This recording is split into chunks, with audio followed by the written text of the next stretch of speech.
बोले नारायण भगवान की जय। श्री परमात्मने नमः। गुरु ब्रह्मा गुरु विष्णु गुरुदेवो महेश्वर गुरु साक्षात् परब्रह्म तस्मै श्री गुरवे नमः। मंगलम भगवान विष्णु मंगलम गुरुदेव मंगलम पुंडरीकाक्ष मंगलाय तनो हरि। हरे कृष्णा कृष्णा कृष्णा हरे हरे, हरे राम राम राम हरे हरे। श्री विष्णु महापुराण, जिसकी कथा को गत आज 13-14 दिनों से हम लोग सुन रहे हैं, जिसमें चतुर्दश अध्याय और चतुर्दश दिवस की ये भावनिष्ठापूर्ण कथा है। ऐसी अमृतमयी कथा जिसको श्रवण करने से जीवात्मा जीवन पर्यंत किए गए कर्मों से मुक्त हो जाता है। ऐसी ये कथा है जिसको गत आज 13 दिनों से आप और हम सब लोग श्रवण कर रहे हैं। कल की कथा में आप लोगों ने श्रवण किया कि महाराज पराशर जी ने कहा कि देखिए मैत्रेय जी, किस प्रकार से चंद्रमा जिन्होंने गुरु पत्नी के साथ संसर्ग किया, पाप कर्म किया, और उस पाप कर्म के वस्तुत रूप में चंद्रवंश तो बना, लेकिन उस चंद्रवंश के अंदर में आगे चंद्रदेव से कोई संतान उत्पत्ति नहीं हुई। ये कल की कथा में आप लोगों ने श्रवण किया। शास्त्रों में वर्णन है कि कई प्रकार के अपराध हैं। उसमें जो कुछ अपराध ऐसे हैं जिसे कहते हैं ब्रह्म अपराध। जो ब्रह्म का किया गया अपराध हो, उसकी संज्ञान में चंद्रदेव आए, उसके फलस्वरूप उन्हें 6 रोग मिला। ये कल की कथा में आप लोगों ने सुना। कल की कथा में आप लोगों ने एक बात और गौर किया होगा कि बृहस्पति देव जो कि चंद्र देवता के गुरु हैं, चंद्रदेव के इतने अवगुणों के बाद भी उन्होंने उन्हें मृत्यु दंड नहीं दिया। ये एक बात को और दर्शाता है कि जो जीवात्मा जिसके ऊपर परमात्मा की अमित कृपा हो, वो जीवात्मा कभी भी छोटे छोटे अवगुणों और बड़े द्वेष गुणों को भी देखकर अपनी वैष्णव तत्वों को नहीं छोड़ता है। ये कल की कथा में आप लोगों ने श्रवण किया। अब उसी कथा की श्रृंखला के अंदर में आज की कथा में महर्षि पराशर जी से मैत्रेय जी ने पूछा कि हे भगवान, हे ब्रह्म स्वरूप महात्मन पराशर जी, कृपा करके अब उस चंद्र वंश के अंदर में और किस वंश की उत्पत्ति हुई उसको आप कृपा कर सुनाएं। तो यहाँ पर वो कहने लगे कि सत्व तत्व एक संतति हुई, जो बड़ी छोटी संतति हुई, यदुवंश के अंदर में उसकी उत्पत्ति हुई, जिसमें महाराज भोज हुए, जो बड़े वैष्णव हुए।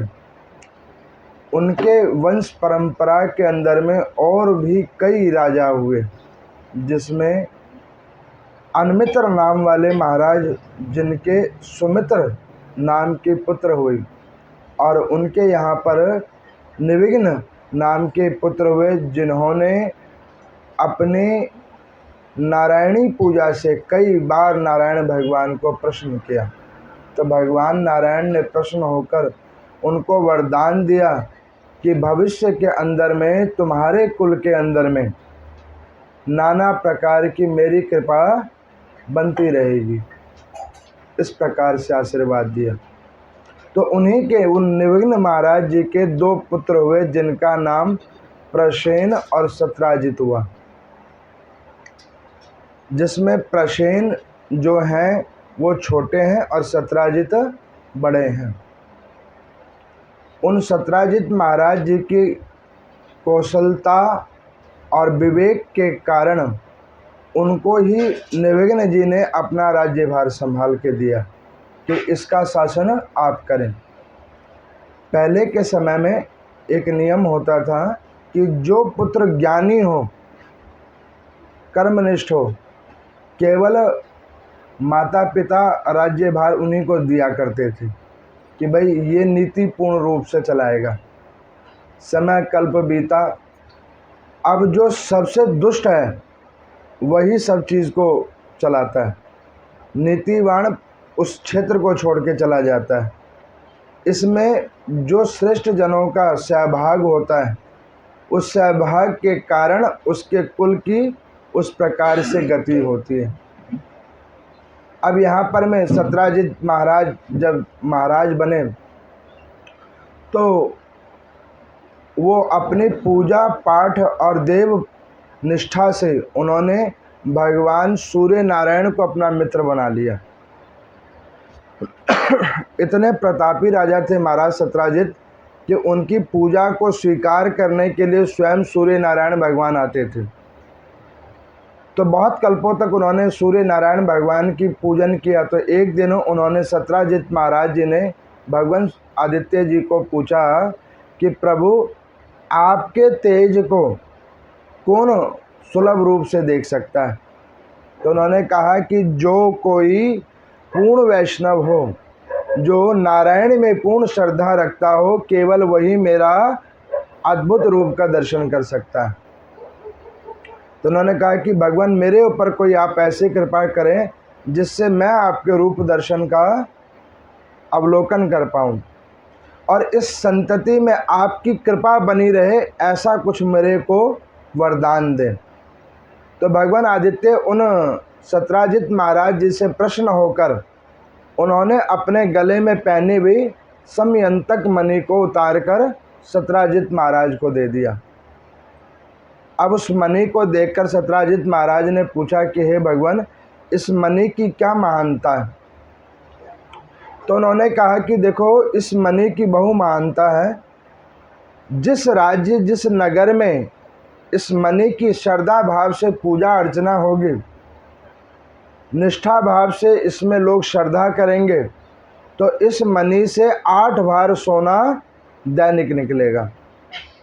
और उस नगर के अंदर में जितने भी जीवात्मा हैं वो सब प्रसन्नचित और धन वैभव को प्रदान करने वाले होंगे। यहाँ पर मैत्रेय जी ने पराशर जी को पूछा, प्रभु ये समयंतक मणि कैसी मणि है? उन्होंने कहा कि ये समयंतक मणि भगवान का भजन है। जिस नगर में होता है, जिस घर में होता है, वहाँ पर में धन ऐश्वर्य अपने आप होता है। ये समयंतक मणि और कोई नहीं, ये मणि वही है, बस इसका रूप बदल गया है, ये वही मणि है। अब आदित्य भगवान जी ने, सूर्य नारायण भगवान ने वो समयंतक मणि को दिया और उसको कहा कि राजन, इसकी बड़ी देखभाल करना, शुद्ध अवस्था में ही इसका पूजन करना, इसका एक देव स्थल बनाना। अब कई बार मेरे को कुछ लोग पूछते हैं कि पंडित जी, बहुत सारी ऐसी मालाएं हैं जो देव व्रत होती हैं, देव के अनुसार होती हैं, उनको किस प्रकार पहनना चाहिए? जैसे कि कोई रुद्राक्ष की माला, कोई तुलसी की माला, बैजंती की माला और चंदन की माला, ऐसी और कई सारी मालाएं हैं जिनमें सबसे श्रेष्ठकर तुलसी और रुद्राक्ष की माला है, जिसको पहनने का विधान है। तुलसी की माला कोई साधारण माला नहीं है। तुलसी की माला का मतलब नारायण को कंठ में वास देना। शास्त्रों में वर्णन है कि तुलसी की माला को पहन के असत्य वाचन नहीं करना चाहिए, दूसरों की निंदा नहीं करनी चाहिए। तुलसी माला को पहनकर व्यक्ति को तामसिक भोजन ग्रहण नहीं करना चाहिए, किसी का झूठा नहीं खाना चाहिए, आप पवित्र स्थान पे नहीं जाना चाहिए। तो उस तुलसी की माला की गरिमा खत्म हो जाती है। ये शास्त्र कहते हैं, मैं नहीं कह रहा, शास्त्रों में लिखा हुआ है, जिसे मैं दिखला सकता हूँ। अब यहाँ पर मैं देखता हूँ कुछ संप्रदायों में लोगों ने तुलसी की माला को एक साधारण माला समझ लिया और हर किसी को वो गले में पहनाने लग गए। दीक्षा दो और माला पहनाओ, दीक्षा दो और माला पहनाओ। अरे भाई, माला तो आपने पहना दी, लेकिन उस माला का महात्मा आपने बतलाया?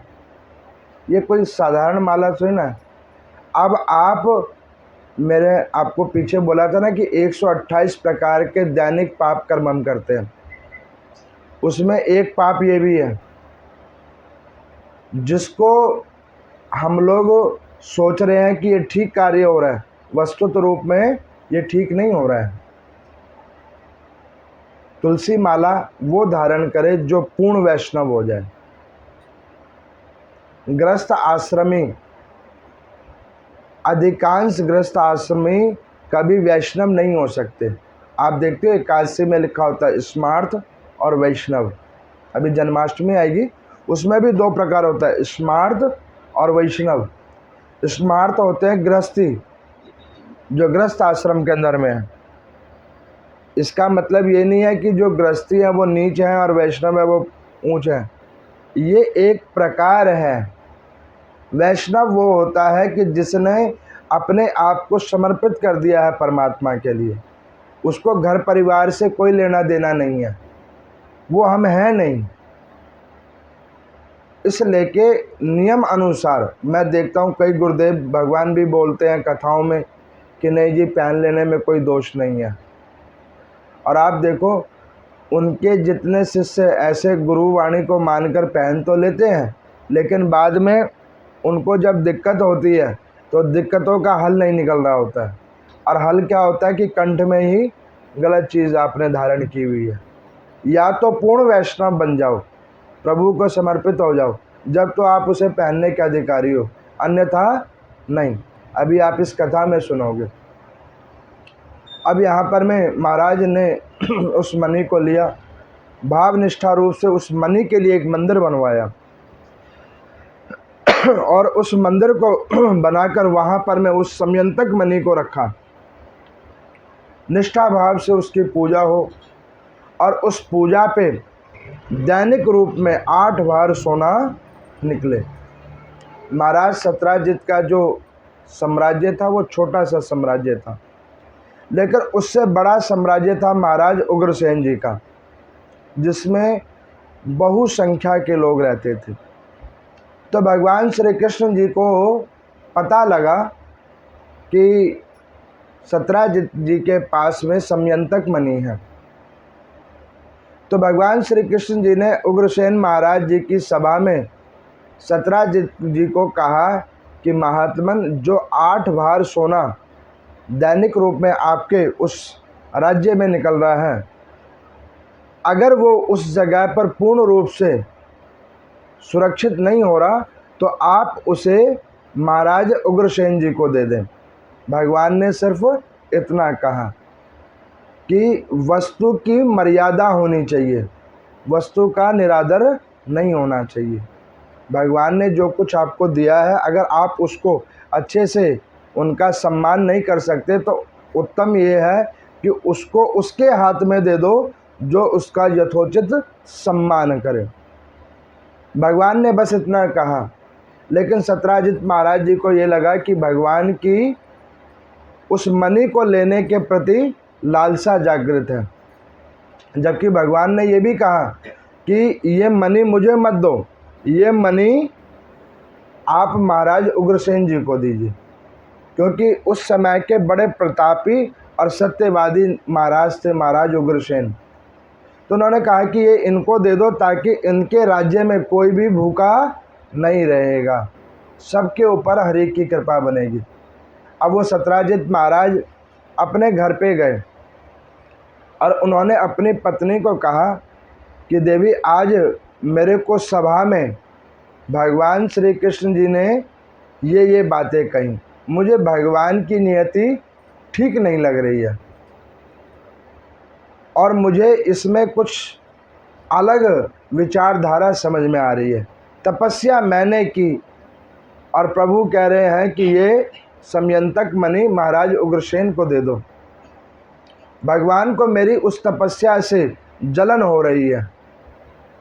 अब वो सत्राजित की जो बुद्धि थी वो इतनी मूढ़ हो गई कि उन्हें ये नहीं पता लगा जिन आदित्य नारायण भगवान ने दिया है वही नारायण भगवान तो वहाँ पे भी बैठे हुए हैं। जो भगवान श्रद्धा निष्ठा से आपको कुछ दे और उसी के ऊपर आप आरोप लगाओ कि प्रभु आपने ये क्या किया, तो आपसे और हमसे बड़ा कोई मूर्ख नहीं है। अब उनकी पत्नी को कहा उनकी पत्नी ने कहा कि सोच विचार के कार्य करना चाहिए। अब इतना कह के कुछ समय कल्प बीता। उनके छोटे भाई जो प्रसेन जी थे वो एक दिन शिकार खेलने के लिए गए और उन्होंने अपने बड़े भाई को कहा कि भैया आप वो समयंतक मणि मुझे पहनने को दें ताकि मैं दूसरे राज्य में जो शिकार खेलने के लिए जा रहा हूँ तो उस शिकार खेलने के वक्त में उसकी आभा को मैं दिखा सकूं कि हमारे राज्य के अंदर में इतनी समृद्धता है। कभी भी परमात्मा की दी गई वस्तुओं पे दंभ नहीं करना चाहिए। दिया भगवान ने है और क्या हम अपना रहे हैं, और जो ऐसे दंभ करता है उसी के पास कुछ भी नहीं रहता है। परमात्मा की दी गई सारी वस्तुएं वो परमात्मा की ही हैं, हमें भोगने के लिए मिला हुआ है, उससे कर्म करने के लिए मिला है तो उससे उचित कर्म ही करें, उसका सदुपयोग करें, दुरुपयोग ना करें। सत्राजित जी को भी मन में मद आया कि भाई मैंने ये प्राप्त किया है और इस बहाने दूसरे राज्यों को भी पता लगेगा कि महाराज सत्राजित की ये उपलब्धि है। उन्होंने वो माला उठाई और अपने भाई को दे दी, महाराज प्रसेन को दे दिया। अब उन्होंने सबसे गलत काम क्या किया कि उस मद को किए हुए प्रसेन था, प्रसेन ने मद किया हुआ था, मदिरा का सेवन किया हुआ था और उनके गले में वो माला दे दी। और जैसे उनके गले में वो माला दी तो उस समयंतक मणि की आभा कम हो गई। लेकिन ये ना तो सत्राजित जी ने देखा और ना ही महाराज प्रसेन ने देखा, क्योंकि आदित्य नारायण भगवान ने कहा था कि केवल और केवल इसकी पूजा और उपासना करना, तभी इसकी तेज बरकरार रहेगी। लेकिन उन्होंने क्या किया, इसका दुरुपयोग किया। प्रसेन महाराज जी को दिया, उन्होंने मदिरा पान कर रखा था और शिकार खेलने के लिए गए और उसको पहनकर पाप कर्म करने के लिए, जीव हिंसा करने के लिए गए। और जब वो जीव हिंसा करने के लिए वो गए, शिकार खेलने के लिए गए, तो वहाँ पर में क्या हुआ कि जैसे वो जंगल के अंदर में प्रवेश किया उन्होंने, तो वहाँ पर एक सिंह आया और उस सिंह ने काल रूप बनाया और महाराज प्रसेन को मार दिया। और वहाँ पर उन्हें मारकर वो सिंह भाग गया। अब इस वार्ता को सत्राजित जी ने सुना तो सत्राजित ने जाकर नहीं देखा कि किसने उनके भाई को मारा। उन्होंने आकर अपने घर पे बोला कि भगवान श्री कृष्ण जी ने उस समयंतक मणि के पीछे मेरे भाई को मार डाला।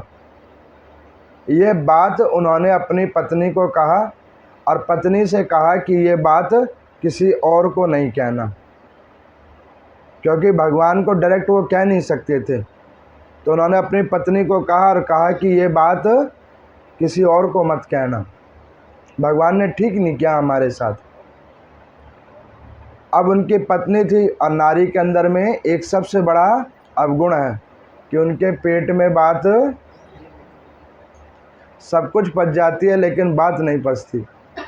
अब उन्होंने क्या किया कि ये बात प्रसेन जी की पत्नी को बतलाया, प्रसेन जी की पत्नी ने औरों को बतलाया और ऐसे पहुँचते पहुँचते ये बात भगवान श्री कृष्ण जी के पास पहुँची।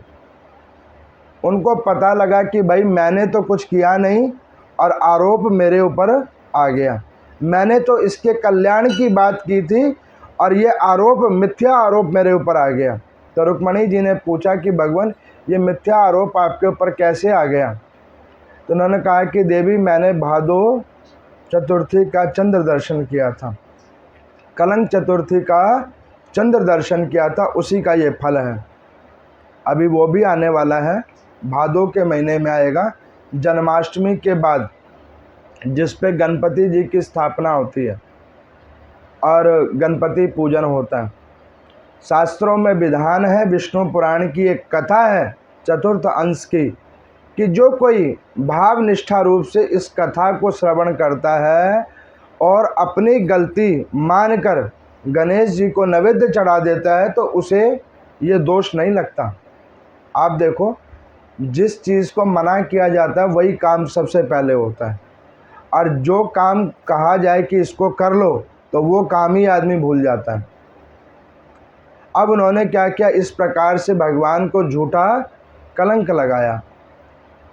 महाराज उग्रसेन जी ने भगवान श्री कृष्ण को बुलवाया, कहा कि महात्मन ये क्या हुआ? तो उन्होंने कहा कि महाराज मैंने जो सत्य वचन बोले थे उसका मुझे ये फल मिला है।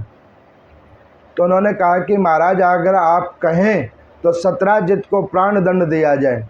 मिथ्या आरोप उन्होंने लगाया। तो भगवान श्री कृष्ण ने कहा कि नहीं, ये उचित नहीं होगा, इसका सही तरीका ये है कि इस बात की पता लगाई जाए कि वो मणि आखिर गई किधर और उसका भाई कैसे मारा गया। तो भगवान श्री कृष्ण जी और उग्रसेन महाराज उस घटना स्थल पर पहुंचे जहां पर में प्रसेन मारा गया था। तब भगवान श्री कृष्ण जी ने क्या देखा कि प्रसेन जी महाराज को जहाँ पे मारा था वहाँ पे कुछ रक्त गिरा हुआ था, और वो रक्त के साथ में सिंह के पाँव के चिन्ह देखे उन्होंने। भगवान श्री कृष्ण ने कहा कि हे महात्मन, ये सिंह के द्वारा मारा गया है। परमात्मा देव योग से सारी बात जानते थे, लेकिन उस सत्राजित को समझाने के लिए और समाज में कलंक जो लगा था उस कलंक को हटाने के लिए प्रभु वहाँ पे पहुँचे। देखो, कुछ चीज़ों का प्रमाण होना जरूरी है।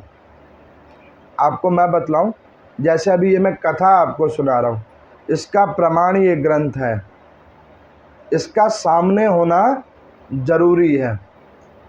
कोई पूछे तो मैं उसे दिखा सकता हूँ। ऐसे किसी कथा की कोई महत्व नहीं है जहाँ पर में उसका ग्रंथ ना हो। वो व्यक्ति की कल्पना हो सकती है, कथा नहीं हो सकती। उसी प्रकार से महाराज उग्रसेन ने कहा कि भगवान इसका मतलब सिंह ने प्रसेन को मारा। तो भगवान कहने लगे कि ये तो हमें पता लग गया, लेकिन वो समयंतक मणि गई कहाँ पर, उसकी खोज करना प्रारंभ किया।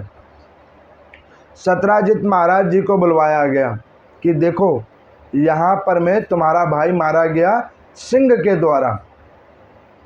अब उस वन के अंदर में खोज करना प्रारंभ हुआ। सत्राजित महाराज और उग्रसेन महाराज वहीं पे खड़े हुए। भगवान श्री कृष्ण उस सिंह के पाँव के पीछे पीछे पीछे एक गुफा में पहुँचे। वो सत्राजित महाराज और अग्रसेन महाराज जी वो भी उस गुफा के पास आ गए। तो भगवान श्री कृष्ण ने क्या कहा कि मुझे लगता है कि ये सिंह इस गुफा के अंदर में है, और हो ना हो ये मणि भी यहीं पे होगी।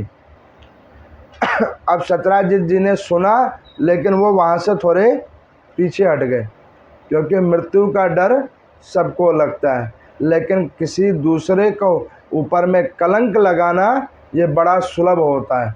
भगवान ने कहा कि सत्राजित जी अंदर में जाएं और अपने मृत भाई का शव लेके आएं। तो उन्होंने कहा कि नहीं, अंदर मैं नहीं जाऊंगा, मेरा भाई तो मृत हो चुका है, समयंतक मणि भी जा चुकी है, और उसके पीछे मैं अपनी जान गंवाने नहीं जाऊंगा। तो उग्रसेन महाराज जी ने कहा कि ये ध्यान करके रखना, भविष्य में अगर वो मणि मिलेगी तो अब वो तुम्हें नहीं मिलेगी, क्योंकि तुम उस मणि को खो चुके हो। भगवान श्री कृष्ण की लीला, और वो उस गुफा के अंदर पहुँचे। तो उन्होंने गुफा के अंदर में क्या देखा कि एक कन्या एक जगमग मणि के साथ खेल रही है। उस कन्या के पास में वो मणि को देखकर भगवान श्री कृष्ण पहुँचे और उन्होंने कहा कि देवी इसको मुझे दे दो। तो उन्होंने कहा कि ये मणि मेरे पिताजी ने मुझे दी है, मेरे पिता ने ये मणि मुझे दी है, मैं आपको नहीं दूंगी और मैं आपको जानती भी नहीं हूँ।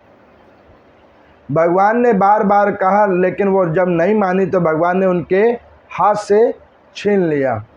उनके हाथ से जब छीना तो उनका पिता जो अंदर में सोया हुआ था वो हाल भाग के आया, जिनका नाम जामवंत जी था। जब रामचरितमानस के अंदर में लिखा हुआ है, भगवान श्री रामचंद्र जी ने लंका का जब दहन करवाया, रावण पर जब विजय प्राप्त करवाई, तो वहाँ पर में सबने लड़ाई की, केवल एक जामवंत जी को छोड़ के वो चुपचाप बैठे रह गए। वो सिर्फ अपनी ज्ञान और कौशलता की बात को कहते रह गए, जबकि जामवंत जी ब्रह्मा जी के ओजस संतान हैं, जिनके अंदर में बल बहुत है, ज्ञान भी बहुत है और बल भी बहुत है। तो उन्होंने भगवान श्री रामचंद्र जी को कहा कि प्रभु कभी आपने मुझे अपना बल दिखाने का अवसर ही नहीं दिया, एक बार मौका तो देते, क्या पता मैं आपको इतने दूर तक आने नहीं देता, रावण को मैं ही मार आता। मैंने उस दिन आपको कथा में बतलाया था ना कि रावण को मारने वाले बहुत सारे लोग थे, लेकिन परमात्मा अवतार इसलिए लिए ताकि वहाँ पर जो बहुत सारे ऐसे वैष्णव जन थे जो भगवान का दर्शन करना चाहते थे, उनको दर्शन देने के लिए प्रभु ने राम अवतार लिया। अब यहाँ पर जामवंत जी ने क्या किया, भगवान श्री कृष्ण से युद्ध करना प्रारंभ किया। 16 दिन तक युद्ध हुआ। सत्राजित वहाँ से भागकर अपने घर चले गए कि इस युद्ध में लगता है भगवान श्री कृष्ण भी सिंह के द्वारा मारे गए। अब वो भागकर अपने नगर में चले गए। उग्रसेन महाराज जी ने देखा कि भाई युद्ध का कोई हल नहीं निकल रहा है। वो भयभीत होकर बलराम जी को बुलाने के लिए गए कि भगवान अंदर में है, युद्ध चल रहा है और उसका कोई निर्णय नहीं निकल रहा है। बलराम जी गए और जब गए तो 16 दिन के युद्ध होने के बाद में भगवान श्री कृष्ण जी ने जामवंत जी की इतनी पिटाई की कि उनकी नस नस ढीली हो गई। यहाँ पर मैत्रेय जी ने पराशर जी को पूछा कि जामवंत जी की पिटाई क्यों हुई, जिन्होंने भगवान श्री रामचंद्र जी का इतनी सेवा की, उनमें इतना समर्पण अपने आप को जोड़ा, तो उनकी पिटाई क्यों हुई। तो उन्होंने यहाँ पर कहते हैं पराशर जी कि उनकी पिटाई नहीं हुई, उनके अंदर में भी एक पाप उस समयंतक मणि को देखकर जागृत हो गया था, उसके आभा को देखकर। तो उसके शरीर के अंदर से सारे दुर्गुणों को निकालने के लिए प्रभु ने वो मल्ल युद्ध किया। जब वो भार उनके शरीर से उतरा तो जामवंत जी समझ गए कि ये कोई साधारण जीव नहीं है जो मेरे को इतना धराशायी कर दिया। अब वो जान गए कि ये भगवान श्रीमन नारायण हैं। जब उन्होंने श्री कृष्ण भगवान जी के चरण को देखा और उसके ऊपर में कमल की आकृति देखी तो उसको वो समझ गए कि ये और कोई नहीं, नारायण भगवान है। नारायण भगवान को जानकर जामवंत जी ने हाथ जोड़ा और कहा कि प्रभु मुझसे भूल हो गई, ये आप मणि लें और ये मणि को ग्रहण करने वाली मेरी पुत्री को भी लें।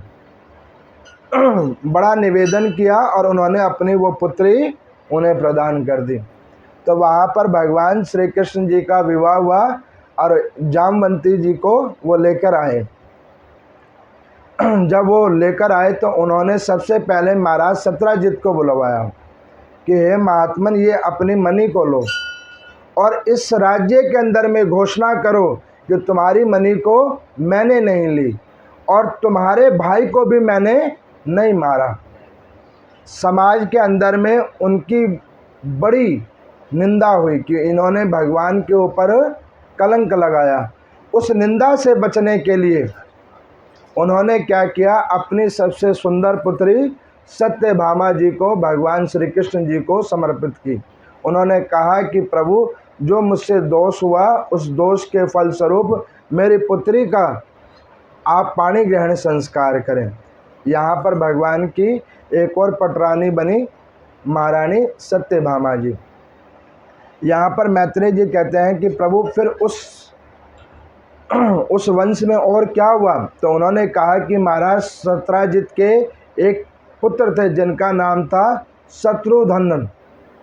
उन शत्रुघ्न जी महाराज, जिनको सत्राजित के द्वारा वो राज्य मिला, तो उन्होंने कई कल्पों तक नारायण भगवान का पूजन किया और उनके वंश के अंदर में भगवान श्रीमन नारायण का एक कला अवतार हुआ, ऋषभ देव जी महाराज। और ऐसे कला अवतारी भगवान नारायण के वो महात्मन, जिन्होंने उस साम्राज्य को यदुवंश को जाकर दे दिया। उन्होंने कहा कि नारायण की नगरी नारायण को ही समर्पित हो। उन्होंने वो महाराज सत्राजित का जीता हुआ वो साम्राज्य जो उनके दादाजी का था, उन्होंने जाकर वो राज्य भगवान श्री कृष्ण जी को ही समर्पित कर दिया। तब से ये वंश यदुवंश में ही हो गया। तो इस प्रकार से पराशर जी मैत्रेय जी को कहते हैं कि ये विष्णु पुराण की 18 से लेकर 22 अध्यायों की ये कथा, जिसमें सनवंतक संतति का और उसमें समयंतक मणि की कथा मैंने आप लोगों को सुनाई है। इस कथा का मूल ध्येय ये है कि जो कोई भगवान की दी गई वस्तुओं में अपने दंभ को जोड़ता है तो वो वस्तु उसके पास से उसी प्रकार निस्तेज हो जाती है जिस प्रकार से महाराज सत्राजित के साथ हुआ। और इस कथा का दूसरा ध्येय ये भी है कि कभी भी किसी भी चीज़ को कहने, सुनने और करने से पहले सोच विचार करना चाहिए। किसी की निंदा करने से पहले, किसी को कलंक देने से पहले सोच विचार करना चाहिए, नहीं तो बाद में बहुत क्षति होती है। ये इस कथा का सार तत्व है।